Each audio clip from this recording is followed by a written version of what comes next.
Hello and welcome to episode 227. We are talking about rebellion in kids of all ages. We're going to share 7 ways of dealing with rebellion in kids of all ages. We're going to talk about what rebellion is, why kids rebel, and spoiler alert, how rebellion can serve your child well as an adult. So, are you ready? Let's talk about rebellion.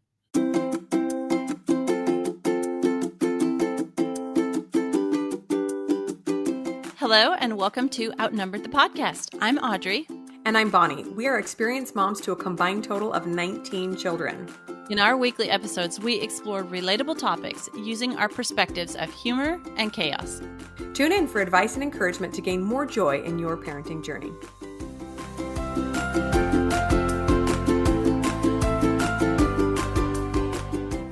Hey everybody, we are back with another one in our Got Kids series. So this series is about those less desirable traits that we see in our kids, like laziness and lying, those kind of things. Well, today we get to talk about rebelliousness when we see that in our kids.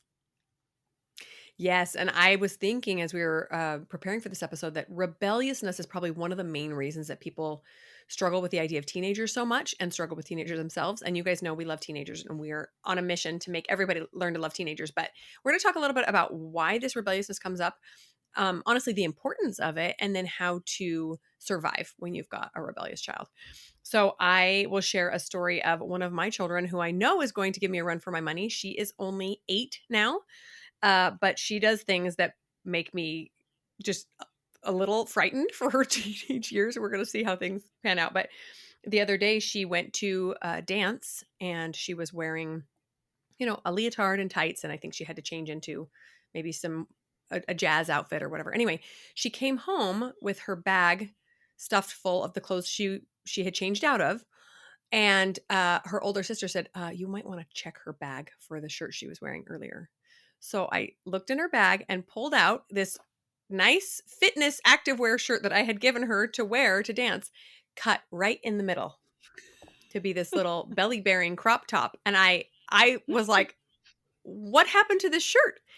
And she's like, I cut it. I'm like, where did you cut it? I took scissors with me to dance. I'm like, are you kidding me that at 8 years old, you have the wherewithal to take scissors with you and like hide your outfit? Like, I didn't even consider hiding what I was wearing to school until I was at least 16.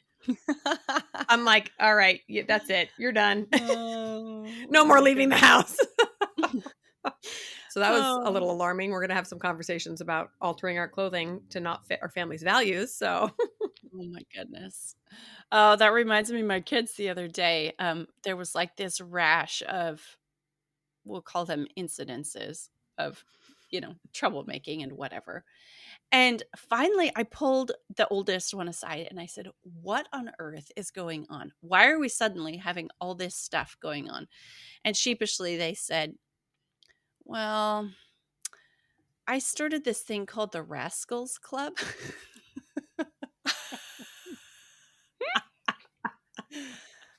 Okay, say no more because I am hereby disbanding the Rascals Club. Okay, it's over.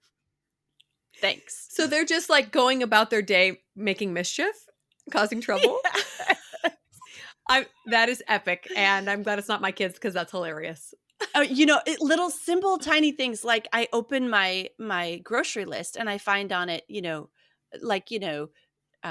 lemons and cottage cheese and box of turtles, the candy. I'm like, okay. And then I must have put that on there. Yeah. Yeah. Oh, okay. Yeah. Well, it's on the list, so I've got to get it, right?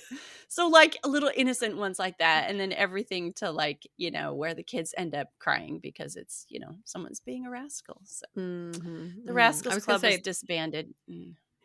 Those sound pretty cute. You should probably just write them down and then you can enjoy them later on in life. But I know it's less cute when your kids are doing it to you. So I'm like, how about you guys just go write a book about the Rascals Club and live virtually through your fictional characters and let your poor mom have a rest. Okay. Thank you. Or maybe we could have a angels club where we just go around doing good together. Wouldn't that be delightful? Somehow that doesn't hold as much appeal to a bunch of little kids, right?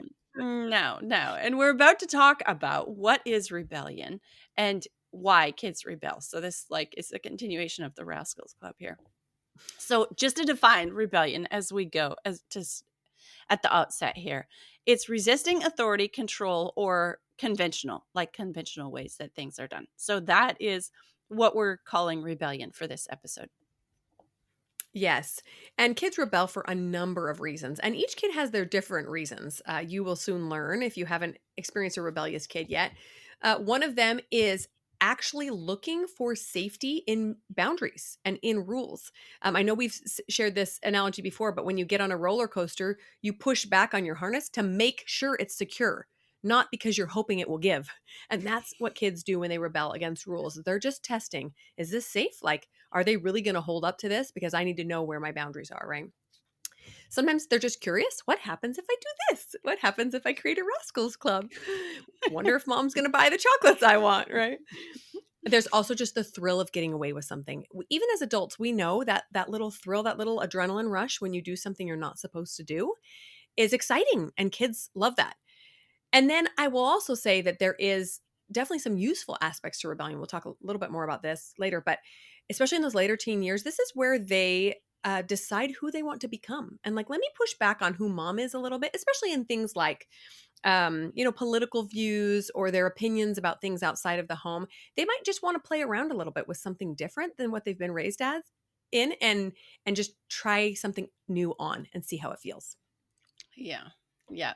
We're going to share 7 ways of dealing with rebellion in kids of all ages. And if you're here because you're in the teenage years and you're looking for help, we have some tips and help for you. But we also want to say, if you're not into the rebellious teenage years yet, don't stop listening, because this effort of helping our kids through this rebellion starts way before they're teenagers. Like, if you're just trying to deal with it suddenly or for the first time when they're teenagers, it's kind of too late.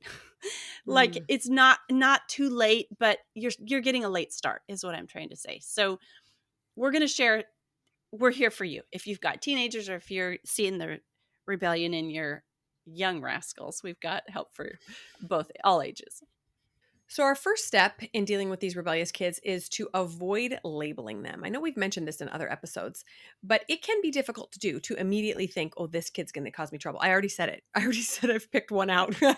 I've labeled one as problematic or someone who's going to push the boundaries. But doing this requires some mindset work, right? Acknowledging that we are creating a thought that is being perpetuated in our mind until it sticks. It's this label that sticks. And I'm sure all of us have experiences of being labeled one way or another as a child. And sometimes it's positive and sometimes it's not so positive.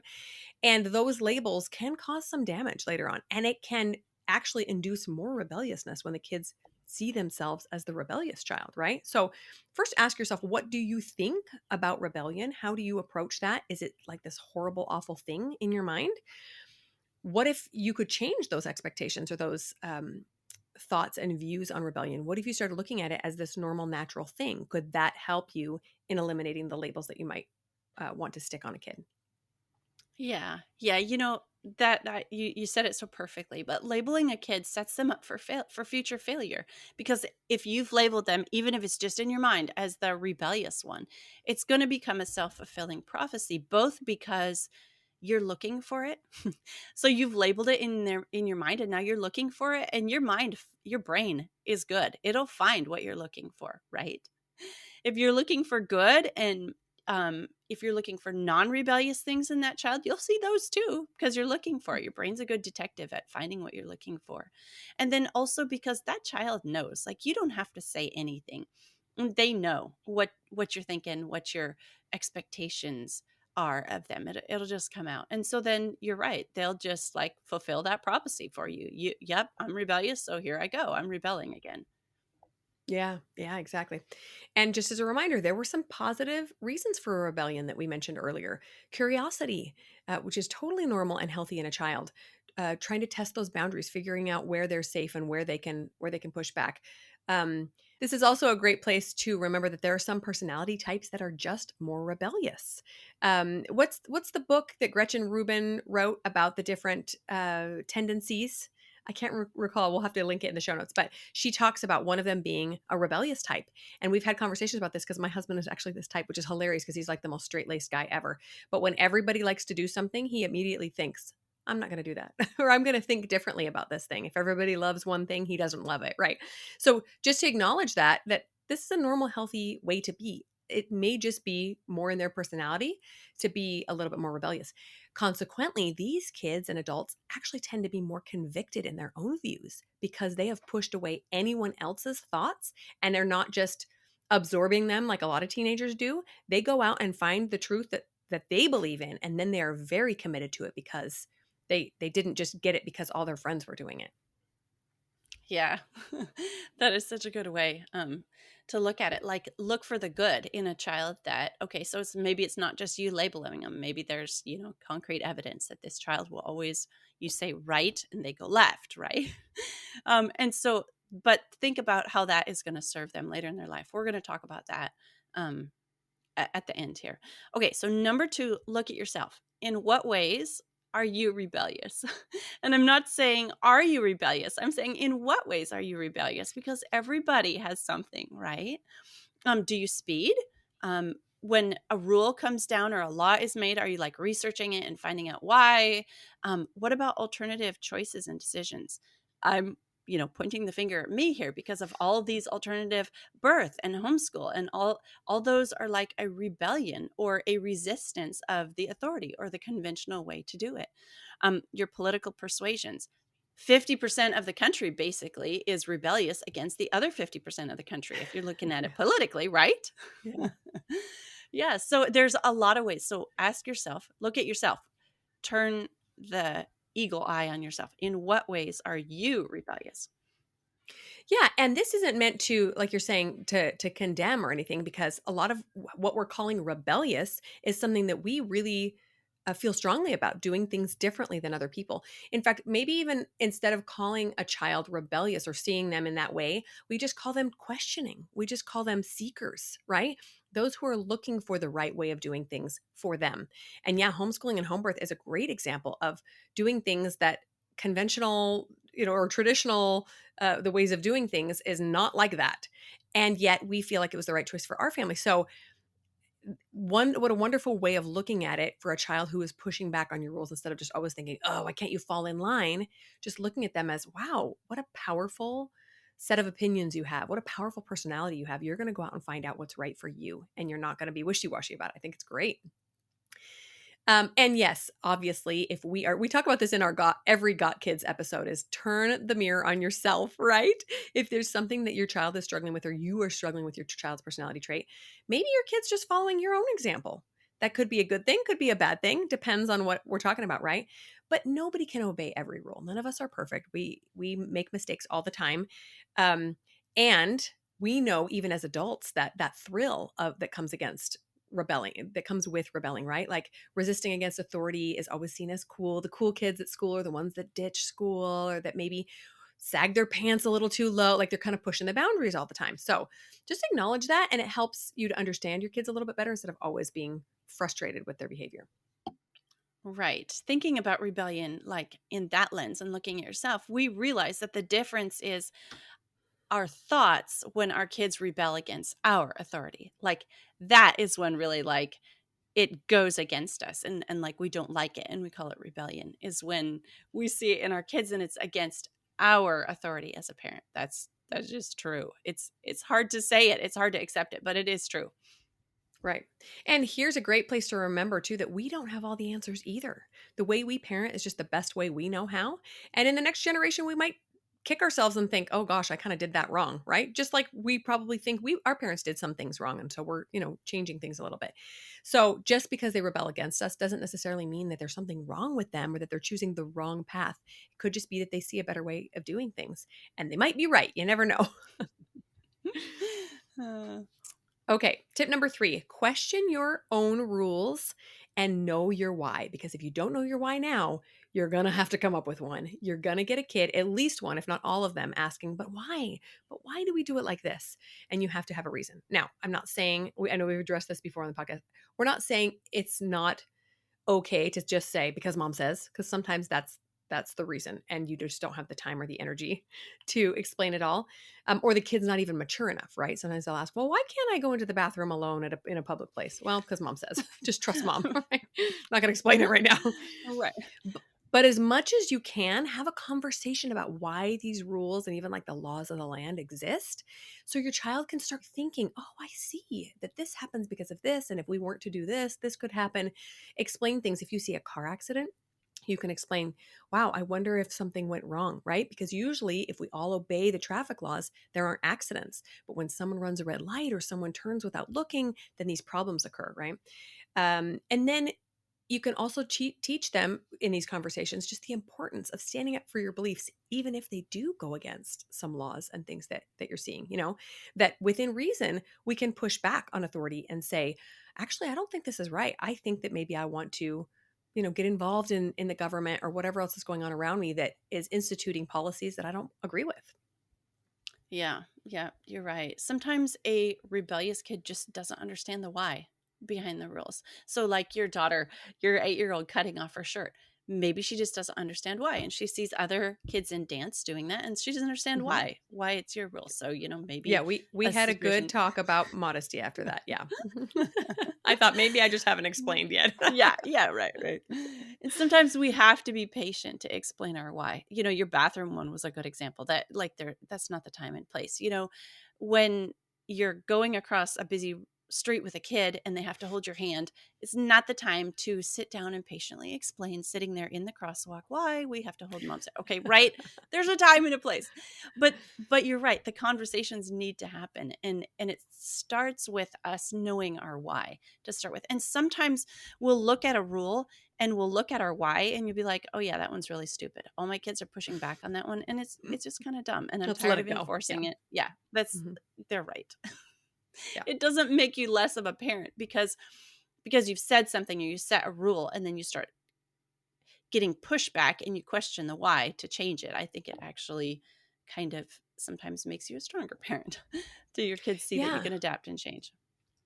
Yeah, and it does require humility for sure, right? I've had that happen where my kids are saying, "This is dumb. Why are we doing it this way?" And I have to stop and think, "It's a good question. Why are we doing it this way?" Well, maybe it worked well for our family for a while, but maybe it's time to revisit it and to be humble enough to say, "Thanks for your input, kids. Let's sit down and talk about it as a family, or I'll talk about it with dad, and we'll get back to you."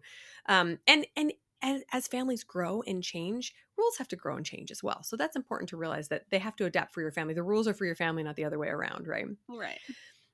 And when we are sure of our why, then we enforce our rules from a much cleaner place. This place of belief and wanting the best for our children instead of like, this absolute authority figure who has, no questions ever. No, this is why we do it. And I'll take questions and I would love for them to disagree with me and tell me why they think this is not a great idea. And we can have a discussion about it. But you are the ultimate authority. Just being able to enforce it from a cleaner place is really much more enjoyable for everyone instead of just being a dictator. Yeah. Yeah. I've been dictator mom in the past for Mhm. sure. It doesn't feel very good. No. But when I'm like, it comes from a place of belief, I believe it and I can like share that belief. Okay, so now we're going to talk through some of the ages that we run into rebellion. Let's start with the youngest kids. For this is kind of a fun age because when they rebel, it's also kind of cute. But one thing that really, really is an effective method with this age is reverse psychology, right? You just tell them what you don't. So you, how do I say it? You guys know what reverse psychology is.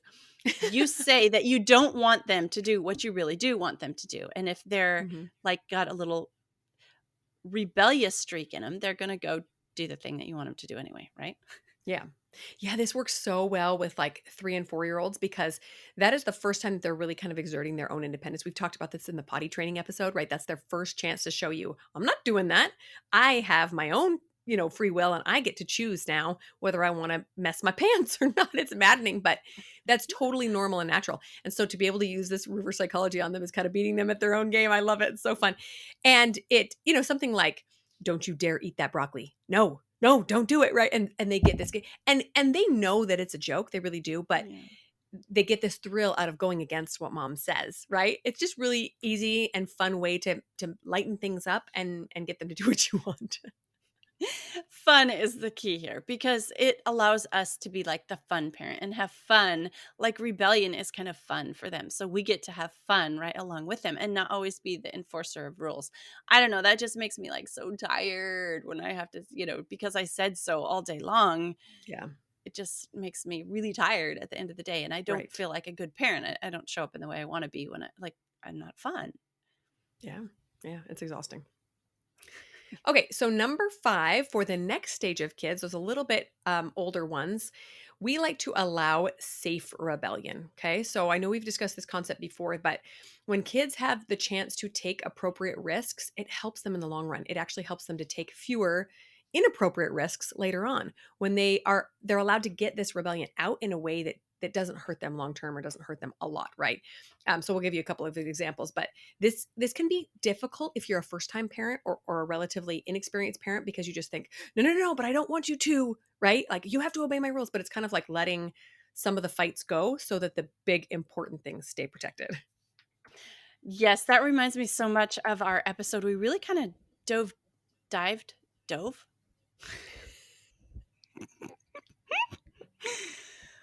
Really kind of went deep into that one on our episode on agency, where we talked about, how to teach them to be self-reliant. And there is a little bit of this autonomy that's required. Like Mhm.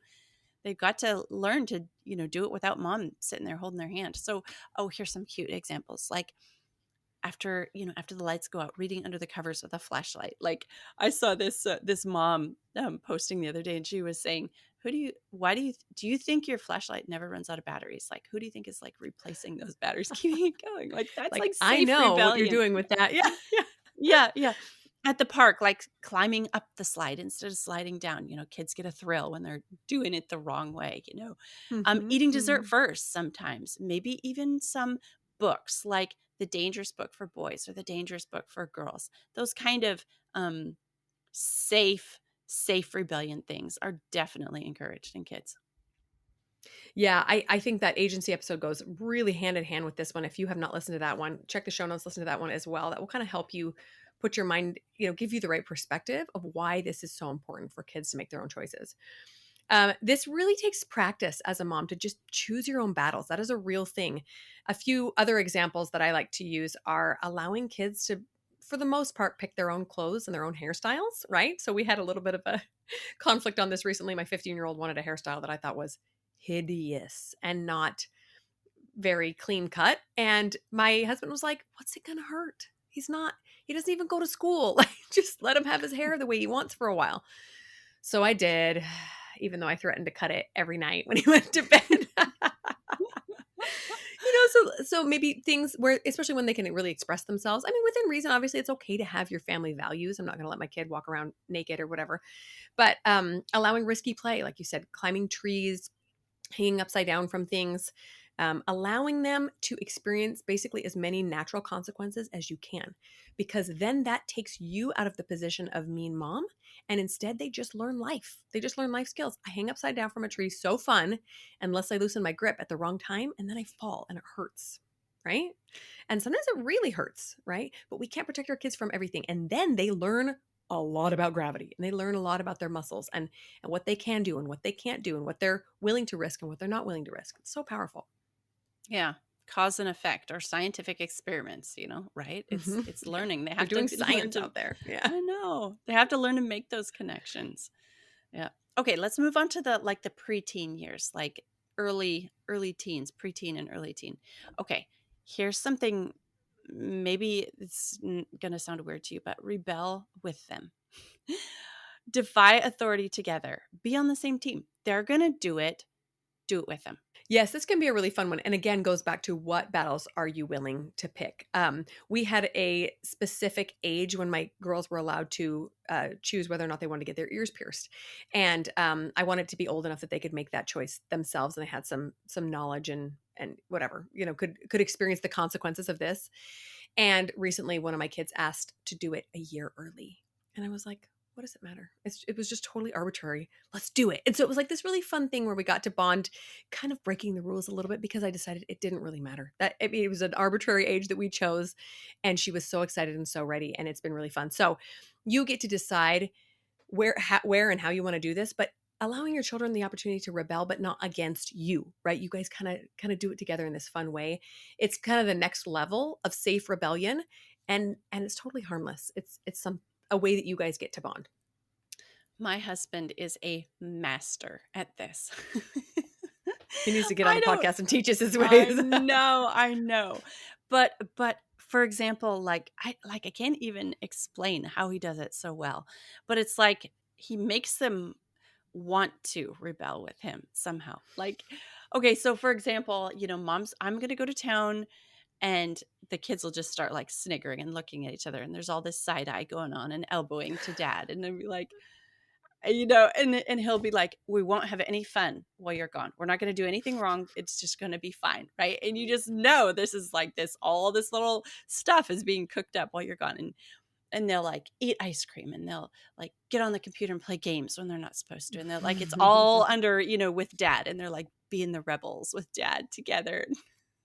Yeah, the privilege of He's being the fun parent, right? yeah, yeah, I know, and he'll just like it's what they wanna do, and dad's enabling it, so it kind of Hmm. takes some of the sting or the fun out of rebellion, right? If dad's doing it with you, it's kinda like, yeah, it's fun, but also at the end of the day, they're like, "Oh, well, okay." Dad, like, it doesn't make that huge of an impact to rebel because dad's already rebelled with us, right? It, Hmm. like, takes some of the thrill out of it, like, Okay, well, we already did that with dad, like, so what?"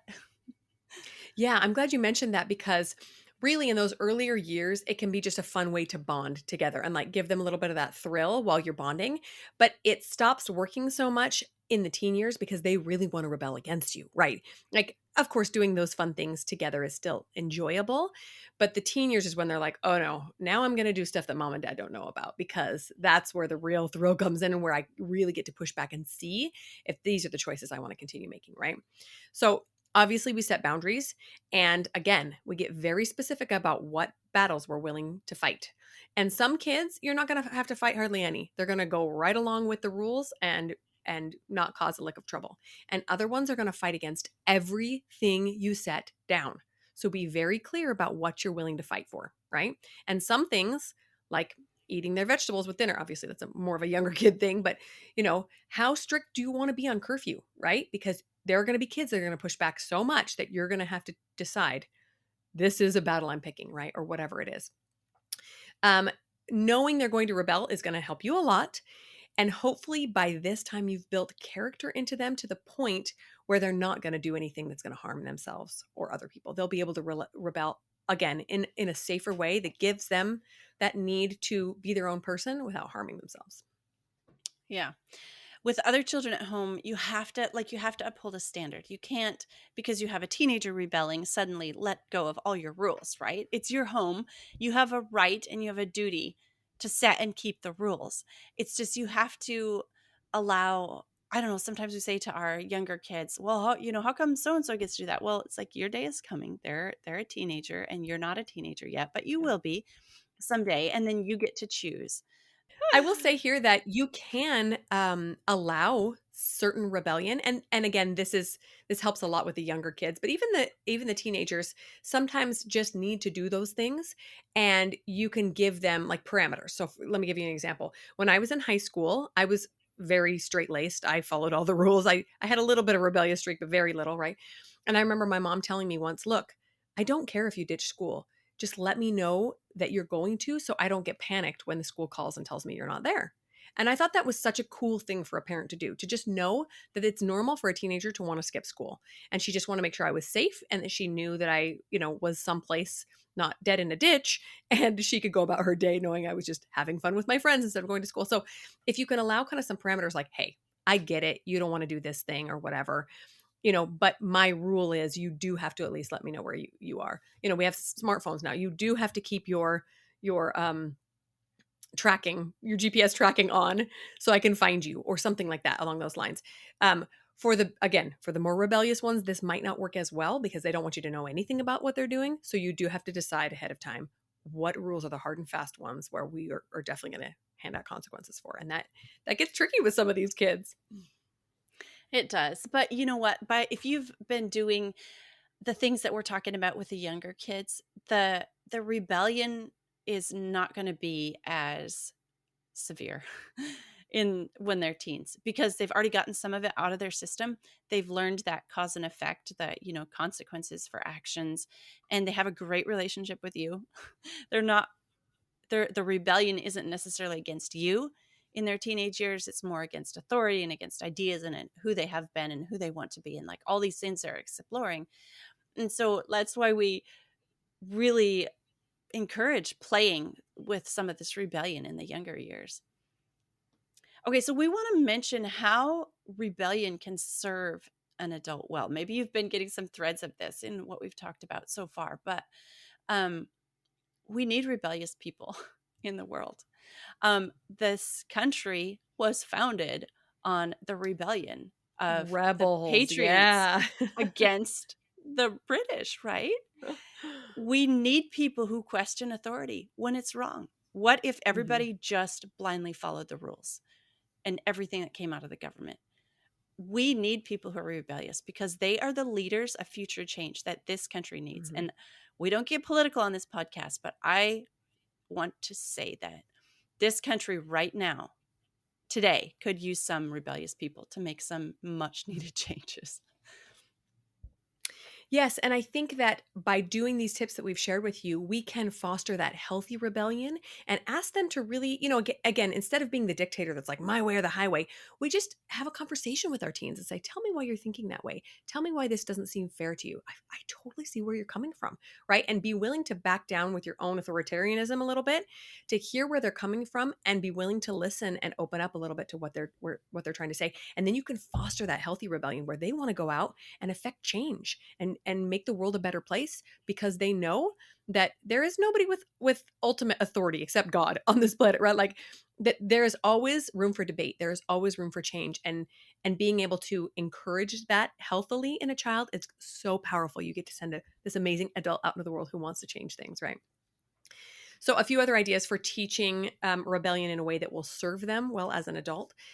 Teaching them, strong values, what matters most, helping them to really be convicted in those religious and political beliefs. And even if they're a little bit different from yours, to say, tell me, explain to me why you see it this way.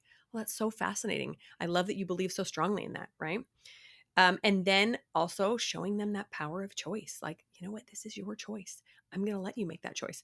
I have a couple of examples of being 17, almost 18, where I wanted to do something that kind of went against my family's rules. And my parents allowed me that choice and said, well, I'm going to let you choose because you're almost an adult. And I remember just being kind of blown away like, wow, yeah, as an adult, nobody's going to tell me what to do. That's kind of scary and also very exciting. What is in keeping with my values instead of just what does mom say? What do I want to do, as far as how I believe and how I want to show up in the world? And that is where you help create this adult that is going to always live with integrity.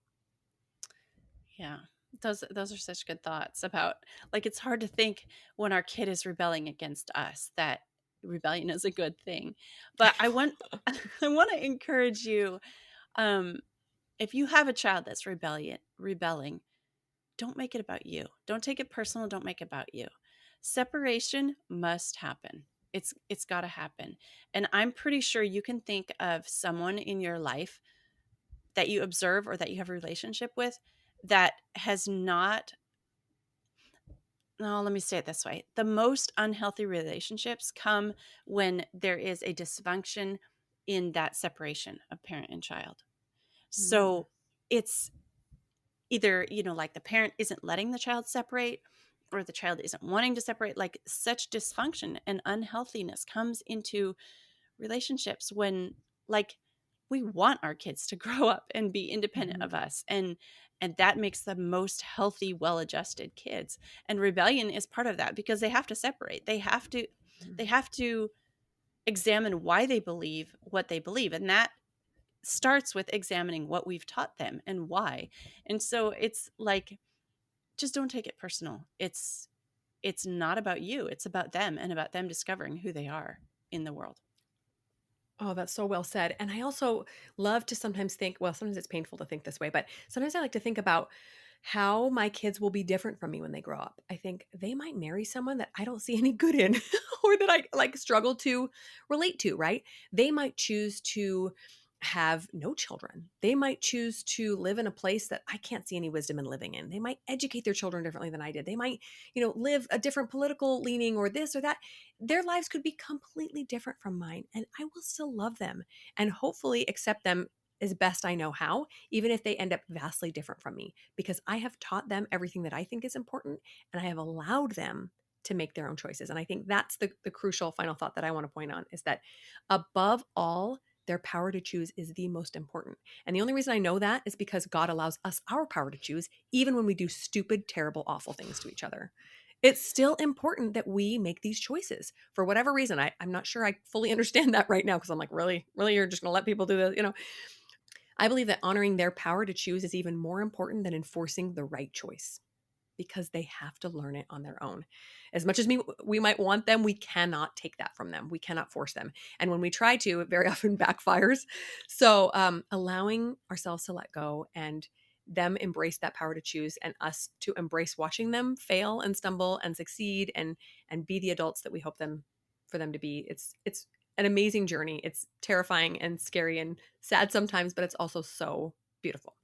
Well, guys, that's it for this episode. We hope something that we have said or some of these tips that we've given have helped you if you're having a child that's going through some rebelliousness or just being a rascal. We hope that something we've said has helped you to look at it maybe a little bit differently or deal with them a little bit differently. And we want to thank you for listening this week. That's it for this episode. I'm Audrey. I'm Bonnie, and we're outnumbered. Thanks for listening, friends. Click the link in the show notes to subscribe to our email and never miss another episode. Show us some love by leaving a review on iTunes or sharing the podcast with a friend. Thanks for all your support. We'll talk to you next week. This series is all about those less desirable things that we notice cropping up in our kids. So we've done some about lying and some about, I don't know, what else? And some other stuff we can't remember. Yeah, I like other ones. You want to go check them out. We'll link them in the show notes after we go research and remember what they all are. We're forgetting because we don't want to remember this kind of thing. We don't want to remember these desirable traits. All right. Let me try that again. I think you should have left it. It sounds great. Forgetfulness is that one.